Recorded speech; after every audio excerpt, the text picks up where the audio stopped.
Banyak. Ya lumayan ya. Ya, kita bahas terkait hutang puasa. Jadi kalau dalam ibadah sehari-hari atau dalam agama Islam itu sendiri ada dua ibadah yang ini harus diqodho.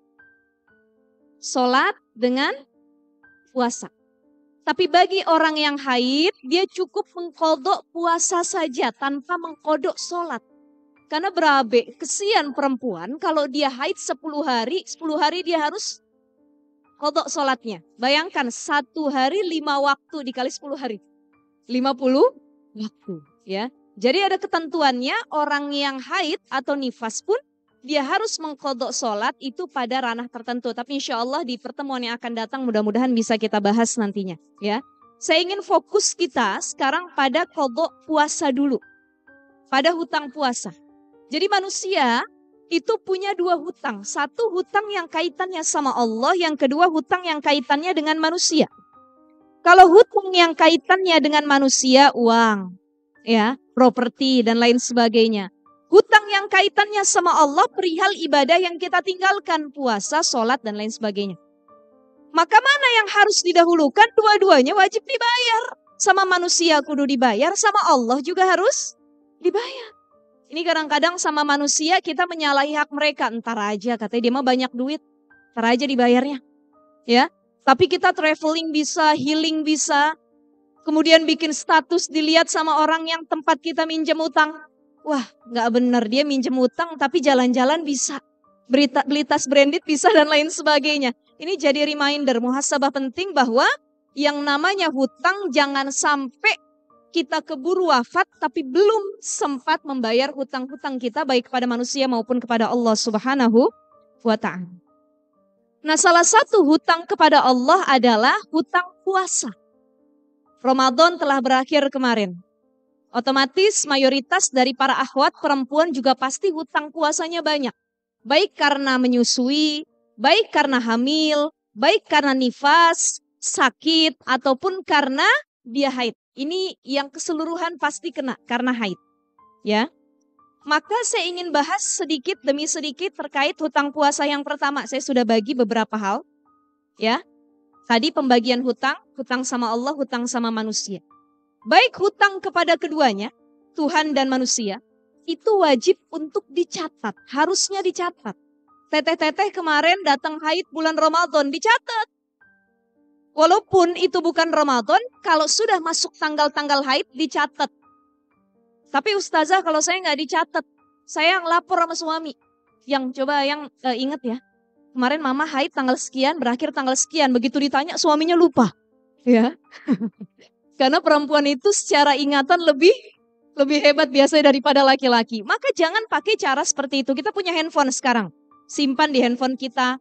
Kita punya aplikasi yang menghitung jumlah masa subur dan lain sebagainya. Catat di situ. Atau ada kalender nih, masih klasik.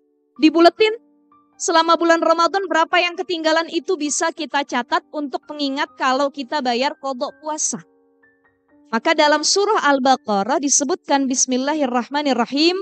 Ya ayyuhalladzina amanu idza tadayantum bidainin ila ajalin musamman faktubuh.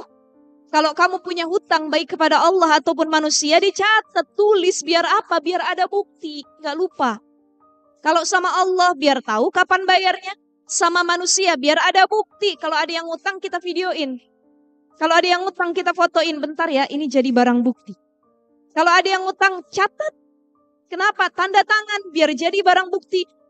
Kenapa banyak orang yang gak mau bayar hutang karena gak ada bukti? Tolong dong, gue perlu banget nih minjem 1 juta aja lo transfer hari ini. Ya, ada sebenarnya bukti transfernya. Tapi dia gak mau tahu. Kenapa? Karena gak valid katanya buktinya.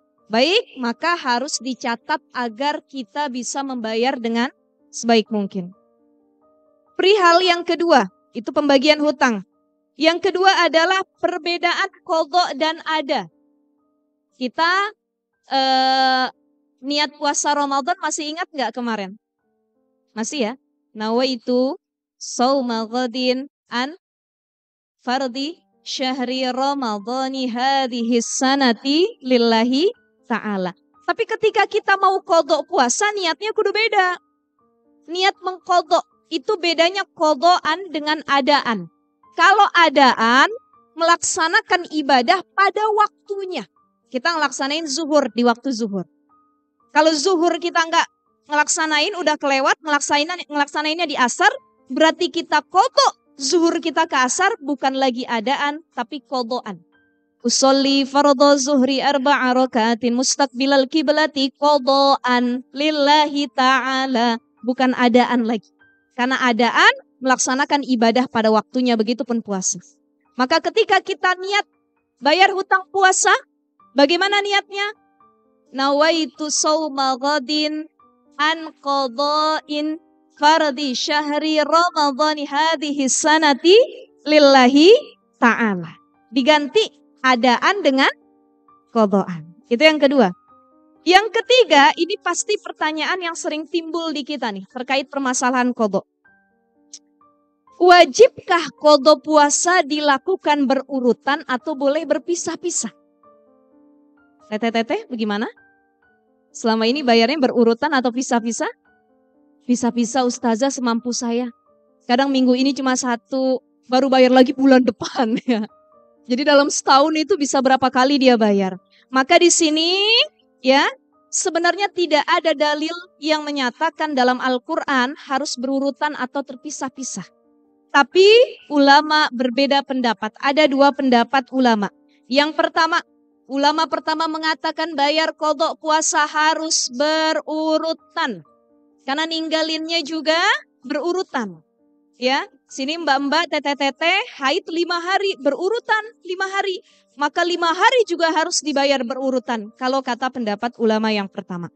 Yang kedua, kata pendapat ulama yang kedua, tidak wajib berurutan atau tidak diharuskan berurutan. Sebagaimana hadis dari Nabi SAW, qadha'u Ramadan insya'a farraqa wa insya'a taba'a. Jadi kata Nabi, puasa Ramadan itu boleh dibayar ya secara berurutan ataupun secara terpisah-pisah kalau memang kita mampu. Seperti itu. Kadang kejadiannya begini, ustazah saya nggak bisa berurutan seminggu full. Senin saya puasa. Begitu Selasa nggak bisa, soalnya ada makan-makan, ada teman yang raktir. Akhirnya nggak puasa. Ya boleh saja. Jadi kalau ditanya ambil pendapat mana, saya lebih memilih pendapat yang kedua yang lebih sahih. Karena didasari dengan hadis Nabi SAW, boleh berurutan, boleh juga berpisah-pisah. Itu perihal permasalahan yang ketiga. Yang keempat, bagaimana jika qadha kita tertunda sampai Ramadan berikutnya? Kita punya hutang puasa 2023 nih kemarin nih. Kita masuk ke 2024, puasa kita belum kebayar. Keburu masuk ke 2025. Jadi sudah melewati Ramadan, masuk Ramadan yang selanjutnya. Maka di sini juga ulama berbeda pendapat. Sok mangga dicatat. Ya, pendapatnya ada dua. Pendapat pertama mengatakan tidak perlu ada fidyah. Jadi cuman qadha saja. Misal kita meninggalkan 2 Ramadan. Ramadan pertama 5 hari, Ramadan kedua 5 hari, cukup diqadha 10 hari. Kata pendapat yang pertama, gak perlu bayar fidyah. Baik dia tertunda bayar qadhanya karena ada uzur syar'i yang dibenarkan, ya sakit, kemudian lagi apalah banyak hilang akal, gila dan lain sebagainya. Ataupun tidak ada uzur syar'i, gak perlu bayar fidyah, cukup diqadha saja. Tapi ulama yang kedua mengatakan kalau dia meninggalkannya karena uzur syar'i cukup qadha. Ini ulama kedua. Tapi kalau dia meninggalkan karena sengaja, ada unsur kesengajaan, lalai, ya, abai dengan ketentuan bayar hutang tersebut, maka kata pendapat ulama yang kedua, dia harus bayar qadha disertai dengan bayar fidyah. Jadi kalau kita kemarin belum bayar dari 2020, udah masuk 2023 masih ada utang, bayarnya lebih asohnya saya ambil pendapat yang bayar keduanya, baik fidyah maupun qadha. Bagaimana ukuran fidyah? Fidyah itu ukurannya 1 mud. 1 mud itu sekitar, kalau dari ulama mazhab Syafi'i, itu 0,6 ya, 0,6 ons atau setengah kilo, atau ada yang menggenapkan ke 1 kilo biar lebih amannya lagi. Itu boleh.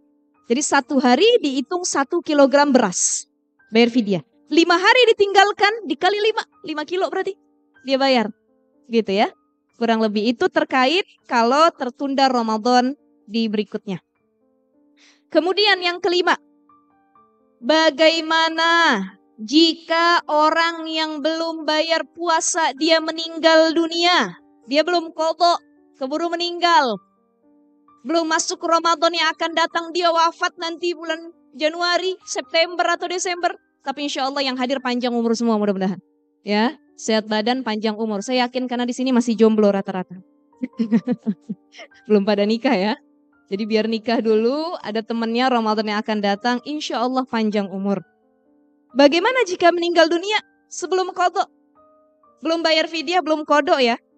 Maka ada 2 pendapat juga. Pendapat pertama, keluarganya bertanggung jawab membayarkan fidyah bagi orang yang meninggal. Misal, orang tua kita kemarin gak sempat Ramadan ikut puasa, sakit. Ya, atau sudah tua renta. Belum dibayarin hutang puasanya nih, keburu meninggal. Maka keluarganya wajib membayarkan fidyah. Ini pendapat yang pertama. Jadi keluarganya ada uang, bayarin ibunya fidyah. Bayarin ayahnya fidyah. Dihitung 30 hari yang ditinggal dikali. Sekilo dikali 30 kilo. Gitu. Tapi pendapat yang kedua mengatakan bayarnya bukan pakai fidyah. Tapi anak, cucu, mantu, keturunannya, keluarganya itu harus gantiin puasa qadha. Misal ibu saya meninggal, maka saya atau keluarga saya itu harus mengganti puasa ibu saya dengan menggantinya puasa juga, bukan fidyah. Jadi ada salah satu anak yang gantiin pakai puasa juga. Ini pendapat yang kedua. Didasari dengan hadis riwayat Bukhari dan Muslim dari Aisyah radhiyallahu an Nabi sallallahu alaihi wasallam bersabda, "Man mata wa alaihi siyamun shoma anhu waliyuhu." Siapa orang yang meninggal dunia, dia punya kewajiban qadha puasa, maka walinya, keluarganya itu wajib menggantikan hutang puasa orang yang meninggal itu. Lalu, ambil pendapat mana Ustazah? Kalau saya cenderung ambil pendapat yang kedua. Jadi kalau ayah ibu kita meninggal atau keluarga kita meninggal, keluarganya yang gantiin untuk qadha puasa. Itu ya. Kemudian, yang keenam, ini yang paling sering nih. Bagaimana jika kita lupa jumlah hari yang ditinggalkan? Kita lupa jumlah hutang kita. Itu ya. Makanya tadi pentingnya dicatat. Tapi banyak kita yang lupa. Aduh Ustazah, saya semenjak balik. Ada yang baliknya usia 12 tahun. Ada yang 13 tahun. Ada yang 10 tahun mungkin ya. Dari usia 10 sampai sekarang udah tua nih. Itu wajib dibayar. Tapi lupa. Gak dicatat, dulu masih muda, masih kecil. Gak aware sama hal demikian.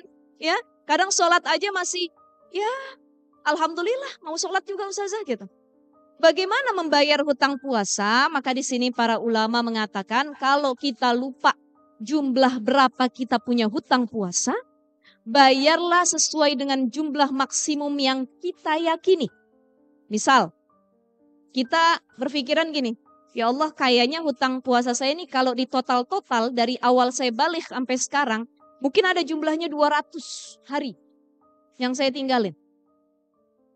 Misal, ya, kita ambil jumlah paling maksimalnya.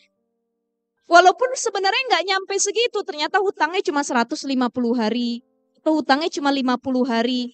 Ambil yang kita yakini paling banyak. Lalu kapan bayarnya? Agar tidak berat dan kefikiran, aduh ya Allah saya punya utang 150 hari. Bagaimana bayarnya ya Allah? Maka dalam setahun itu silahkan kita rutinkan untuk puasa Senin Kemis, tapi niatnya puasa qadha. Pahala Senin Kemisnya dapat, tapi puasanya puasa qadha, biar nggak berat. Kalau setiap hari terasa berat, apalagi berurutan, maka Senin Kamis saja. Senin niat 1, Kemis niat satu, minggu depan satu lagi. Tapi ada yang berpikiran, Ustazah saya keburu takutnya meninggal. Ya, tiap minggu saya bayar 2, takutnya minggu depan saya nggak nyampe umur. Gimana tuh? Maka silahkan kalau sanggup untuk berurutan silahkan. Itu terkait dengan permasalahan yang sering ditanyakan kalau lupa jumlah hutang. Maka sekali lagi yuk catat utang kita yuk. Jangan ngutang ke warung aja dicatat. Ya, ngutang ke teman aja dicatat. Tapi hutang yang kaitannya dengan Allah, hablum minallah, itu juga harus dicatat. Termasuk perempuan nih. Sedikit lagi. Kita haid itu kan nggak wajib ya. Qadha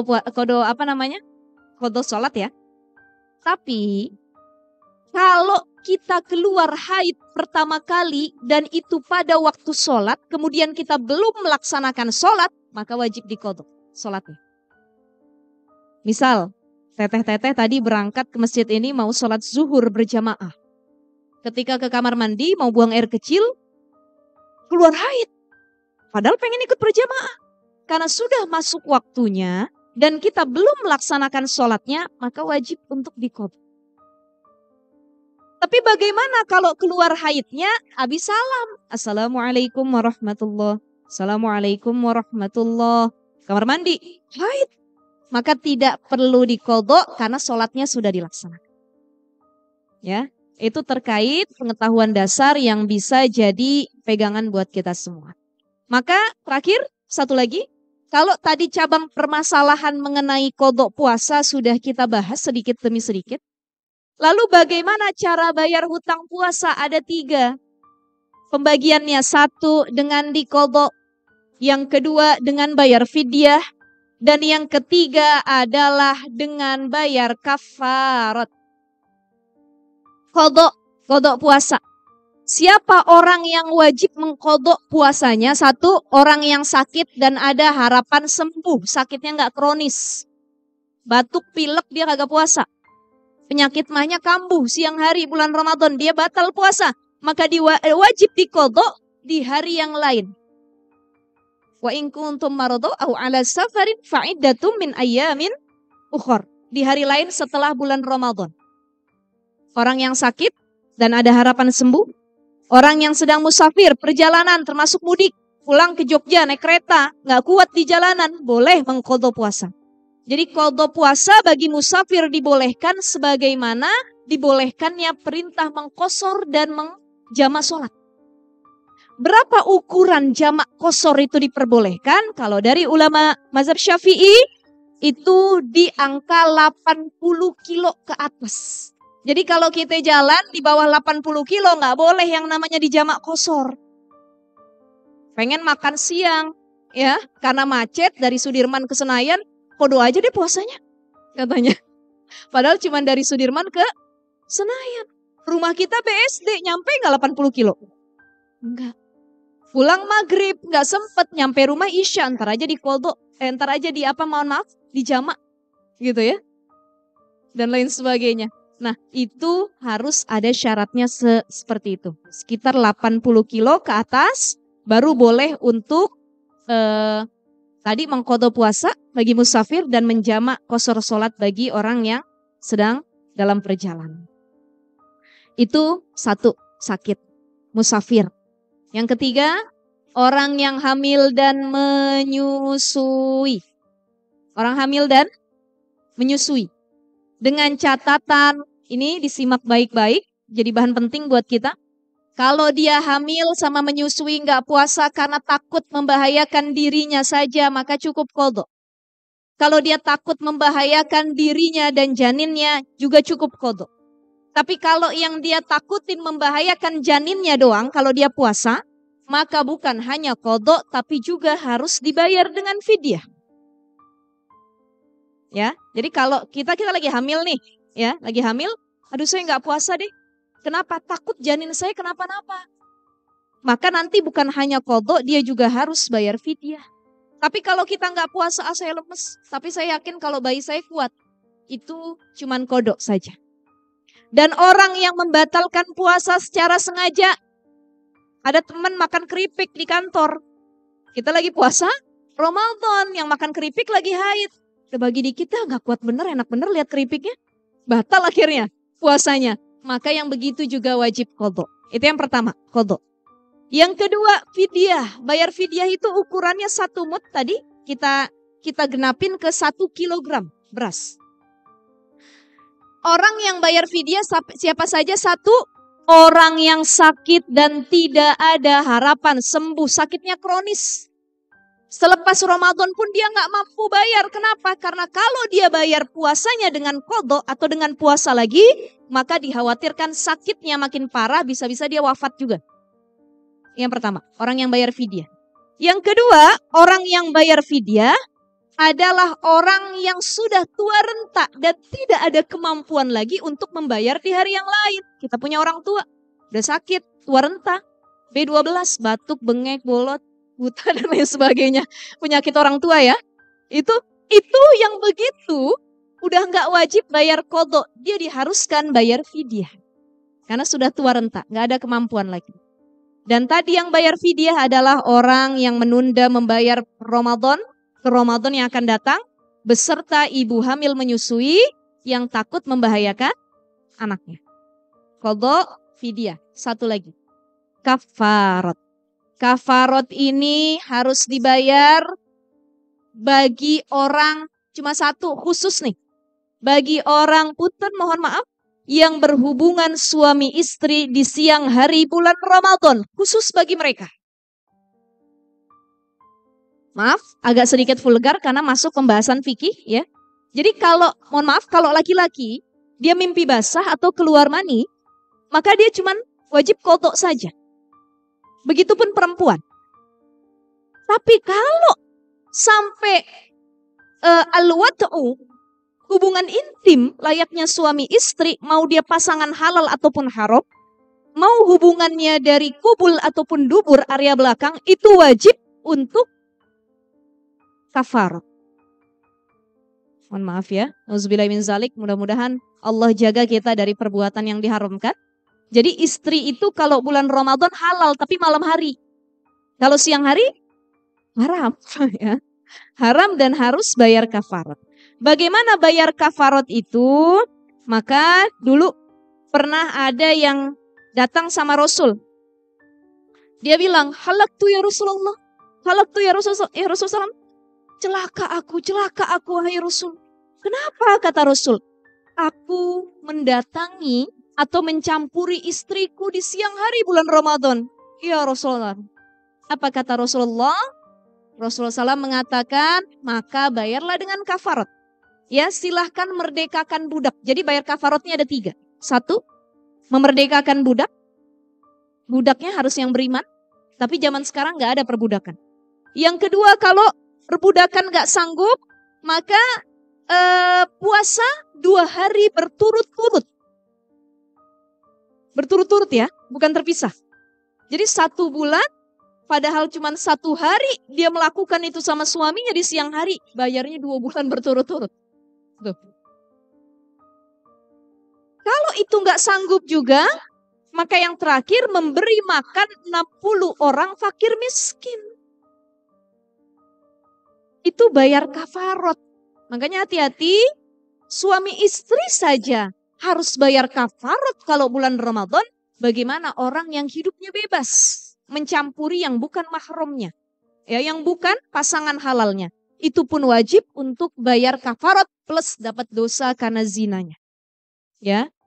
Jadi itu terkait pembayaran hutang puasa yang harus kita lebih sadar dan aware lagi. Oh, ternyata nggak boleh main-main sama hutang. Terutama hutang yang kaitannya dengan Allah Subhanahu wa Ta'ala. Karena kelak nanti akan dipertanggungjawabkan. Maka dari saat ini tunaikanlah hutang kepada sesama manusia. Dan tunaikanlah hutang juga yang kaitannya kepada Allah Subhanahu wa Ta'ala. Baik, mungkin saya akhiri. Kalau misalkan ada sesi tanya jawab atau ada pertanyaan, monggo silahkan, mungkin bisa diberikan ya pertanyaannya.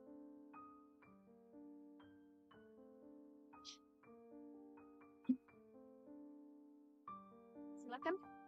Boleh dua-duanya. Yang mana dulu? Iya. Waalaikumsalam warahmatullahi wabarakatuh.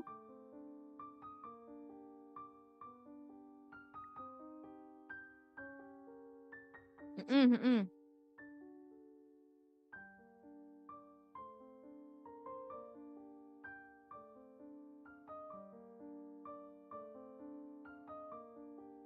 mm. Boleh menggabungkan. Mm, mm. Ya, ya. Baik. Terkait hal ini, puasa Syawal kan 6 hari setelah Hari Raya Idul Fitri ya. Itu ya, 6 hari. Eh, Kemudian kita punya hutang nih, pengen qadha juga. Ada pendapat ulama yang mengatakan boleh digabung niatnya, dijadikan satu, tapi ada yang mengatakan nggak boleh digabung, cuman dianggap salah satu saja. Ya, salah satu ulama yang membolehkan untuk menggabungnya adalah mazhab Syafi'i. Ya, mazhab Syafi'i dan Maliki membolehkan untuk menggabung dua puasa tersebut. Jadi puasa sunnah sama puasa wajib boleh digabung. Tapi ulama yang lain mengatakan, misalkan ulama lain bilang kalau kamu tetap mengerjakan dua-duanya, maka yang diterima cuma satu niatnya. Gitu. Ya, atau tidak sah keduanya. Ada ulama lain yang berpendapat juga demikian. Lalu saya ambil pendapat yang mana? Walaupun dari mazhab Syafi'i itu membolehkan untuk menggabungkan niat, tetapi yang lebih aman menurut saya adalah yang wajib dulu harus dipenuhi baru yang sunnah. Misal gini ya. Puasa 6 hari Syawal itu kan boleh berurutan, boleh juga tidak berurutan. Sama halnya dengan puasa qadha, ya. Karena bulan Syawal itu lebih panjang sampai 30 hari. Takutnya kalau kita mendahulukan puasa Syawal 6 hari, kita nggak ada umur nih. Begitu mau bayar qadha, nggak ada umur.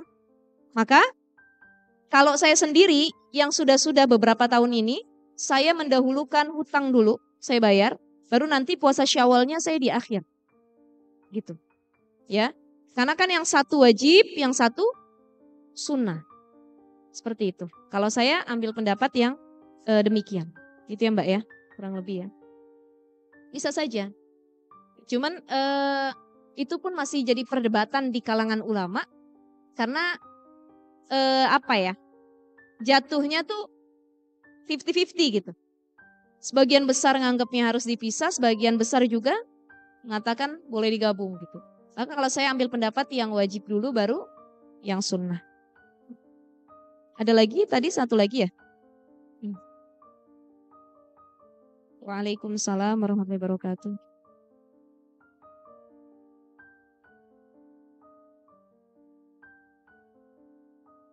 Mm-mm. Mm-mm.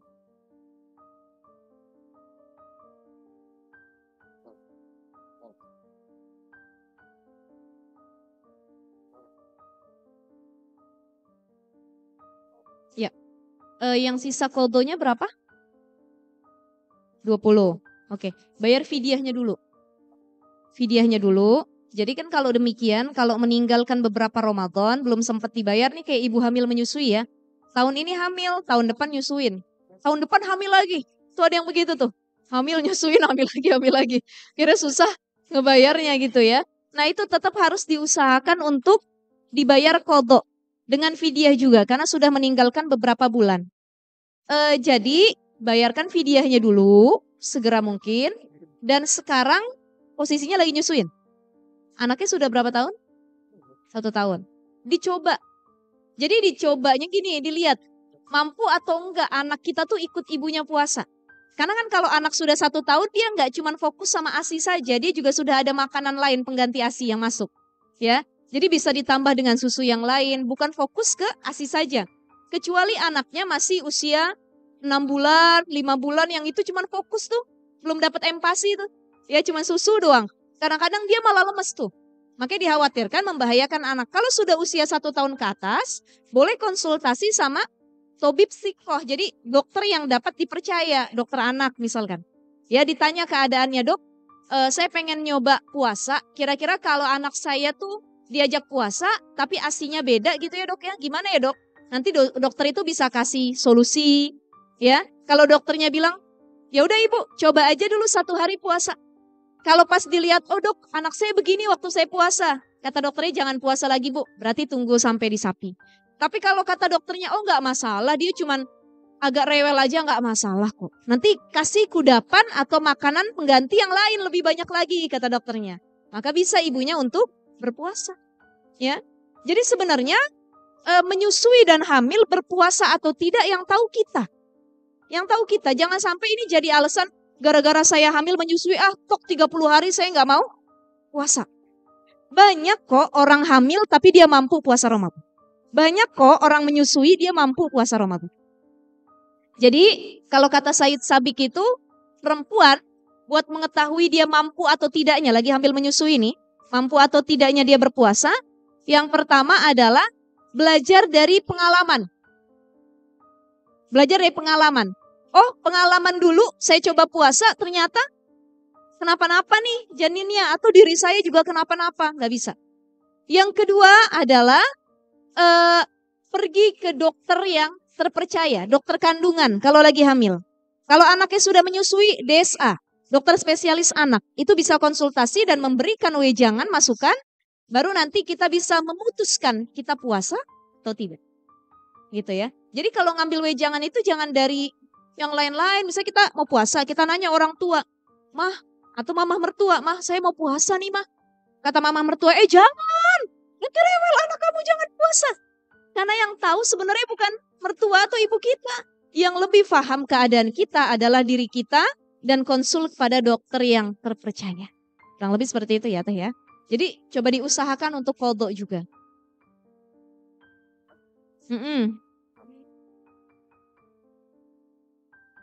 Iya. Sekaligus boleh. Iya, seperti itu. Ya kurang lebih ya. Baik, sudah ada pertanyaan lagi atau sudah saya tutup?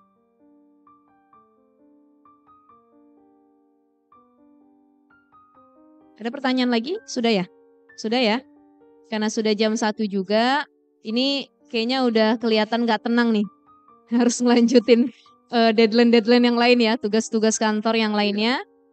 Baik teman-teman sekalian, para karyawati dari Bank BRI maupun para karyawan yang mendengar juga di samping ya. Mudah-mudahan semua dalam keadaan sehat walafiat, panjang umurnya. Insya Allah Allah beri kemampuan kepada kita untuk bisa membayar hutang puasa dengan sebaik mungkin. Dan kelak kita menjadi hamba yang semakin bertakwa dengan adanya bulan Ramadan maupun di bulan-bulan lainnya. Mari sama-sama kita baca dulu Ummul Quran suratul Fatihah. Ala hadhihi wa ala kulli niyatin salihah wa ila hadratin Nabi al-Fatihah. A'udzu billahi minasyaitonir rajim. Bismillahirrahmanirrahim. Alhamdulillahi rabbil alamin. Arrahmanir rahim.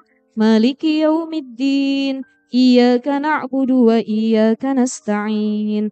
Ihdinas siratal mustaqim. Siratal ladzina an'amta 'alaihim ghairil maghdubi 'alaihim waladdallin. Rabbana ighfir lana wa liwalidayna amin. Terima kasih teman-teman semua. Saya mohon maaf kurang dan lebihnya. Mudah-mudahan ridho dan dimaafkan. Billahi taufik wal hidayah. Wassalamualaikum warahmatullahi wabarakatuh.